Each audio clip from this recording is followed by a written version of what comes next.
नमस्कार। आज हम एक ऐसे अदालती फैसले पर बात करने वाले हैं जिसने सच में पूरे देश में एक गुस्सा पैदा कर दिया है। ये कहानी है न्याय की, ताकत की और उस खामोशी की जिसे तोड़ना शायद बहुत जरूरी है। जरा ये लाइन सुनिए। ये एक बहुत ही चौंकाने वाली बात है जो सीधे हमारे आज के विश्लेषण के दिल में उतरती है। ये उस डर और चुप्पी के माहौल को दिखाती है जो सोर्स के मुताबिक एक ताकतवर इंसान के चारों ओर बना हुआ है। तो मामला आखिर है क्या? देखिए, उन्नाव का एक पूर्व विधायक जिसे एक नाबालिग से बलात्कार के लिए उम्र कैद की सजा हुई थी, अब जमानत पर बाहर है। ये फैसला किसी झटके से कम नहीं है और आज हम इसी की पड़ताल कर रहे हैं। लेकिन ये कहानी सिर्फ एक क्राइम की नहीं है, बिल्कुल नहीं।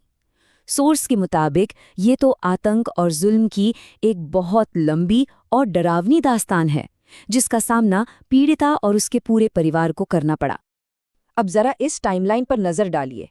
ये घटनाओं का एक ऐसा सिलसिला है जो रोंगटे खड़े कर देता है। देखिए, 2017 में बलात्कार होता है। पुलिस एफआईआर यानी पहली सूचना रिपोर्ट तक लिखने से मना कर देती है। फिर पीड़िता के पिता पर हमला होता है और कस्टडी में उनकी मौत हो जाती है। बात यही नहीं रुकती। जब वो गवाही देने जा रही थी तो उसकी गाड़ी को एक ट्रक से टक्कर मार दी जाती है। सोचिए, इतने सबके बाद जाकर सजा हुई और अब वही दोषी जमानत पर बाहर है। और वो जो ट्रक की टक्कर थी ना, उसके नतीजे कितने भयानक थे, जरा ये देखिए। परिवार के 2 लोगों की जान चली गई। पीड़िता खुद 15 दिनों तक वेंटिलेटर पर जिंदगी और मौत से जूझ रही थी। इससे इस केस की क्रूरता का अंदाजा लगता है। तो अब सबसे बड़ा सवाल यही उठता है कि आखिर इतने गंभीर मामलों में सजा पाए इंसान को जमानत मिल कैसे गई? सोर्सेस की टिप्पणी इसी तरफ इशारा करती है कि सिस्टम में कहीं ना कहीं बहुत बड़ी गड़बड़ हुई है। तो सोर्स के हिसाब से गड़बड़ हुई कहाँ? देखिए, नॉर्मली होता क्या है, जब कोर्ट किसी को जमानत देने पर विचार करती है तो वो पुलिस से पूछती है कि भाई, इस आदमी को छोड़ना समाज के लिए खतरनाक तो नहीं होगा। और यहीं पर आरोप ये है कि पुलिस को जोरदार विरोध करना चाहिए था, लेकिन वो चुप हो गए और जब कोई विरोध ही नहीं हुआ तो कोर्ट ने जमानत दे दी।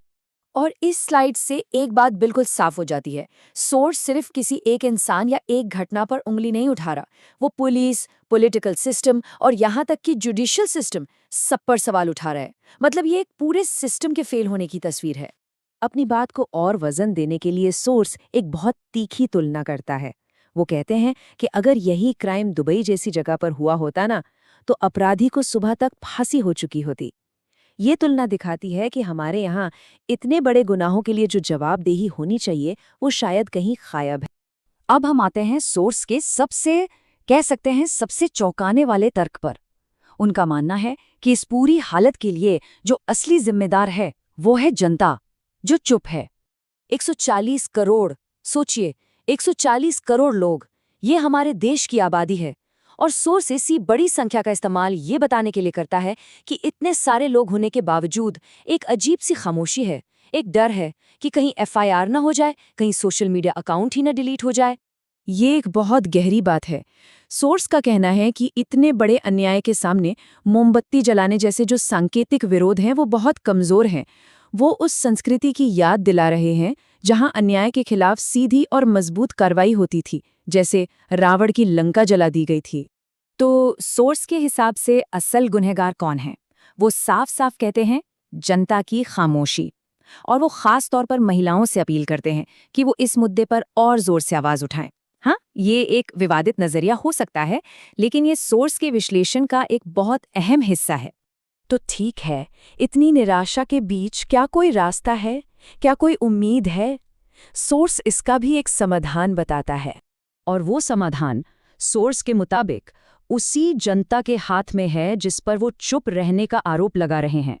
उनका मानना है कि अगर लोग बहुत बड़ी संख्या में सोशल मीडिया पर और सड़कों पर आवाज उठाएं, तो ये जो पब्लिक प्रेशर बनेगा वो कोर्ट को अपना फैसला बदलने पर मजबूर कर देगा। और हम आज की इस बातचीत को इसी एक सवाल के साथ खत्म करते हैं। ये आपका देश है, क्या आप इसे नहीं बचाएंगे? ये सवाल सिर्फ उन्नाव केस के बारे में नहीं है, ये हमारे नागरिक होने के फर्ज और हमारी सामूहिक जिम्मेदारी के बारे में है। ये हमें सोचने पर मजबूर करता है कि न्याय को पक्का करने में हम सब की, हर एक की क्या भूमिका है।